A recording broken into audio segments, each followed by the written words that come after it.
What's up, guys? Ryan Steenberg here, coming to you from my living room floor because, like many of you, I haven't left it yet, and become very familiar with training on my living room floor and staying active and staying fit and healthy. So with that said, let's talk core strength. Big subject, a lot of noise. You can get lost pretty quickly, especially in talking about golf specific core strength or training the core to be stronger and more stable.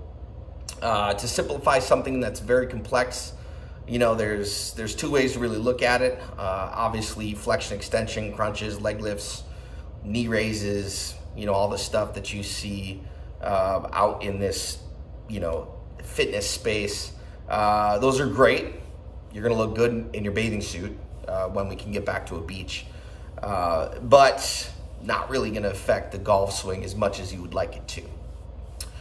What we really need to do is focus on digging deep and strengthening and activating the muscles that stabilize the spine and the pelvis. That is where energy is going to transfer from the lower body into the torso and through the, you know, through the arms into the club. Those areas need to be strong, they need to be stable. Any weaknesses in those areas are going to not allow for energy transference as efficiently as it should, and it's also going to allow for movement patterns to get a little loose and obviously affect consistency. Two things that are very important in our game, right? Energy transference yields power at the golf ball and speed.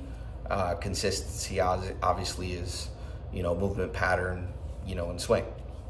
So, big three. If I was gonna share with you three of my favorite moves to do every morning before you practice, before you go play, these are the three. It's pretty simple. The first one we're gonna do is a dead bug, okay? So deep abdominal core strength. So what I want you to do, okay, is just lay down on your back in a crunch position, okay, and completely relax. From there, what you're gonna do is I want you to bear down, so you're gonna push your lower back against the ground and core brace. So you almost will feel like your pelvis kind of tilts upwards, okay? And I want you to feel like you're connecting your rib cage, right, to your belly button, right? And you're gonna hold that, okay? So you're gonna hold that tension. From there, we're gonna straighten out our right leg. Both hands go above the eyes, okay? So right leg straight, and then you're gonna drop your left arm. And what we're doing is we're basically putting levers, okay, on that area of tightness right there, utilizing the weight of our extremities to add a little bit more intensity to that core brace. Okay, if this is easy, you're gonna lift the leg, so you'll just reduce in ground contact, and now, okay, that area that's braced is taking all the workload. Hold this for a 5 count or so, and then you're gonna switch. Pretty simple. Hold for a 5 count or so, and then switch.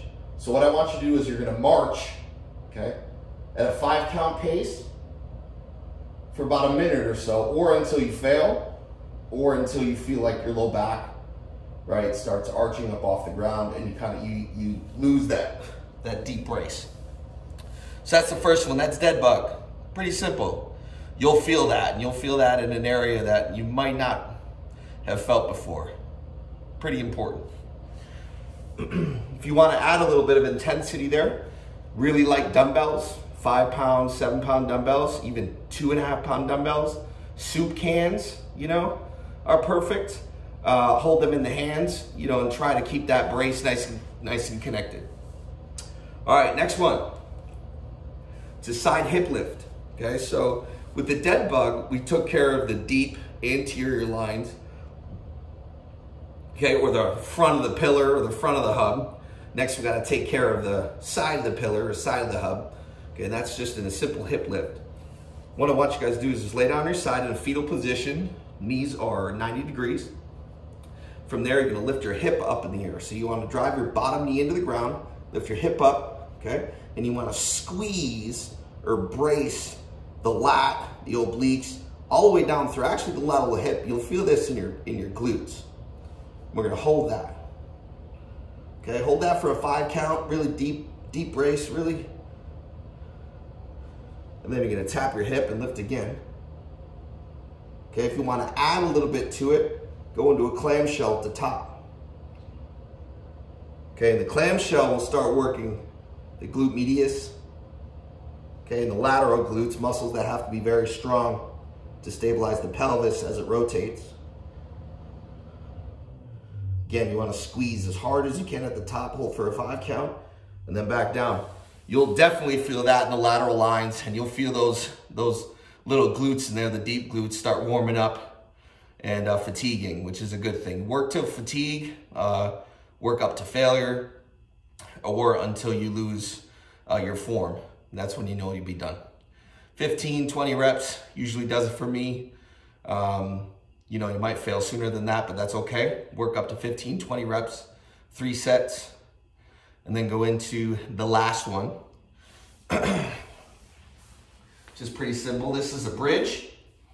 Okay, we've all seen this one before. Okay, so now the dead bug took care of the anterior chain or the anterior deep lines.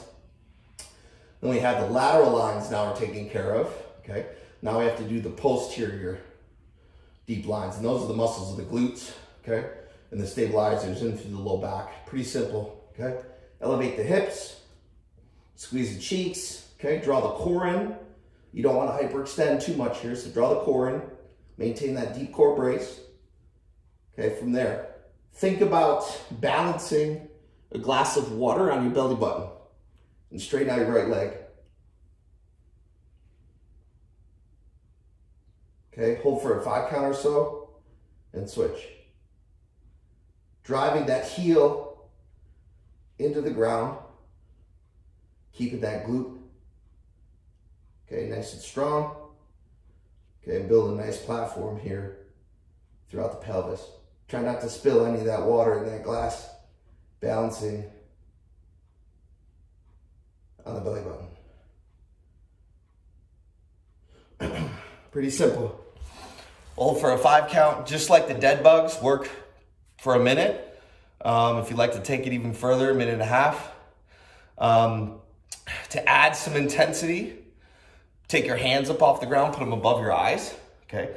Just reduce ground contact, it's pretty simple. If you wanna add a band, you can add bands at the hips, you know, stuff like that. There's a lot of different ways to increase the intensity there, but of course that requires equipment. So give those 3 exercises a shot every morning, about 10 minutes after you wake up. Gradually increase the intensity, gradually increase the duration, and you should feel a difference on that T-box when we can go see it again. So I'll see you in the next video. Enjoy, have some fun, stay safe, and we'll get through this together.